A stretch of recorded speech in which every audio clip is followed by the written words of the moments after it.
अस्सलाम वालेकुम। जिस तरह जिगर के टेस्ट, गुर्दे के टेस्ट और दिल के टेस्ट मुख्तलिफ़ किस्म के टेस्ट होते हैं, इसी तरह फेफड़ों के टेस्ट के लिए एक बहुत ही अहम जो हमारे पास मोडेलिटी है वो है स्पायरोमीट्री या पल्मोनरी फंक्शन टेस्ट का एक पार्ट होता है ये। स्पायरोमीट्री बेसिकली ये एक छोटी सी मशीन होती है जो कि आपको वीडियो में जैसे नज़र आ रही है। तो इसके साथ एक माउथ पीस लगाया जाता है। माउथ पीस लगाने के बाद इसी में मरीज़ ने सब पहले एक बहुत लंबा सांस अंदर खींचना होता है और फिर ज़ोर से सांस इस तरह निकालते हैं कि पूरे ज़ोर के साथ जितनी भी हवा फेफड़ों में होती है मरीज़ कोशिश करता है मैक्सिमम हवा को बाहर निकाल सके। और फिर इसकी इसकी एक टरबाइन होती है, जो मैं आपको दिखा रहा हूँ वीडियो में, ये इसकी टरबाइन है, ये उस हवा के साथ घूमती है और बाद में हमें वैल्यूज़ देती है। तो जो हमारे लैपटॉप या कंप्यूटर पे सामने वैल्यूज़ आती हैं और उससे हम बीमारी की तशख़ीस करते हैं। इसको स्पायरोमीट्री बोलते हैं। और इसका क्या फ़ायदा है हमारे फेफड़ों की बीमारियों के बारे में अगर आपको पहले समझ आ गई तो फिर आपको इस स्पायरोमीट्री के फ़ायदे की आसानी से समझ आ जाएगी। फेफड़ों की बेसिकली दो किस्म की बीमारियां होती हैं, एक को बोलते हैं ऑब्स्ट्रक्टिव डिजीजेज, एक को बोलते हैं रिस्ट्रिक्टिव डिजीजेज।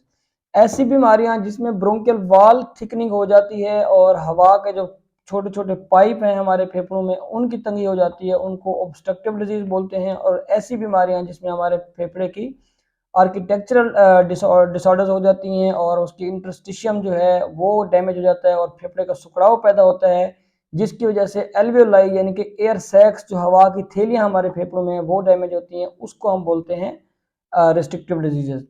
सबसे पहले जो ये हमारी स्पायरोमीट्री है ये डिफ्रेंशिएट करती है कि आया एक पेशेंट को ऑब्स्ट्रक्टिव डिजीज़ है या रिस्ट्रिक्टिव डिजीज़ है। ऑब्स्ट्रक्टिव डिजीज़ की जो अहम मिसालें हैं जो कॉमन लोगों को भी पता है वो दमा है और सीओपीडी है। और रिस्ट्रिक्टिव डिजीज़ों की एक लंबी रिस्ट्रिक्टिव डिजीज़ की एक बहुत ही लंबी लिस्ट हमारे पास है। तो सबसे पहले ये डिफ्रेंशिएट कर देती है, इसमें 3 वैल्यूज़ सबसे अहम है, वैसे ये 10 से ज़्यादा वैल्यूज़ हमें बताती है। जो कॉमन इंसान को समझाने वाली हैं वो 3 वैल्यूज़ हैं। एक FEV1 है, यानी कि जब फोर्सफुली आप सांस बाहर निकाल रहे हैं तो पहले सेकंड में कितनी हवा बाहर निकलती है। और एक FVC होती है जिसको फोर्स वाइटल कैपेसिटी बोलते हैं, यानी कि टोटल बहुत ही लंबा सांस जितना एक इंसान ले सकता है अंदर लेने के बाद जब फोर्सफुली एक्सहेल करते हैं तो पूरे सांस में कितनी हवा बाहर निकाल रहे हैं। FEV1 हो गई, FVC हो गई, और FEV1 और FVC की रेशियो हो गई कि FEV1 को FVC पे डिवाइड करते हैं तो उसका क्या जवाब आता है, जो वो रेशियो है। ये 3 वैल्यूज जब हमारे पास आती हैं तो हम डिसाइड करते हैं कि ये ऑब्स्ट्रक्टिव डिजीज है या रिस्ट्रिक्टिव डिजीज है। और जब हमारे पास अगर इन केस कंफर्म हो जाता है कि ये ऑब्स्ट्रक्टिव डिजीज है तो ऑब्स्ट्रक्टिव डिजीज में फिर हमने देखना होता है कि ये रिवर्सिबल है या इरिवर्सिबल है।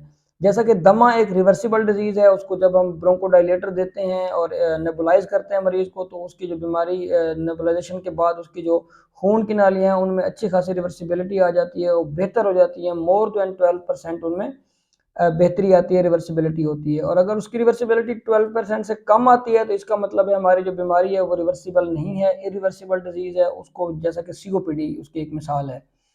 तो ऑब्स्ट्रक्टिव और रिस्ट्रिक्टिव डिजीज में फ़र्क हो गया।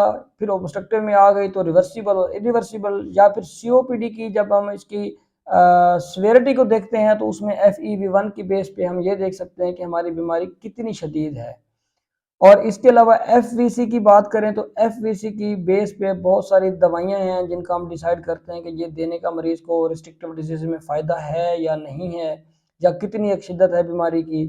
तो ये स्पायरोमीट्री एक देखने में छोटा सा टेस्ट है जिसमें ना खून का सैंपल लेना होता है, ना मरीज़ को कोई तकलीफ़ होती है, सिर्फ एक ज़ोर लगा के सांस अंदर लेना है और सांस बाहर निकालना है।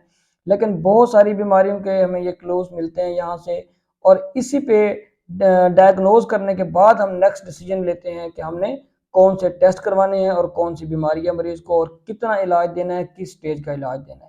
तो बहुत ही अहम टेस्ट है जिसको स्पायरोमीट्री बोलते हैं या लंग फंक्शन टेस्ट या पल्मोनरी फंक्शन टेस्ट आप बोल सकते हैं।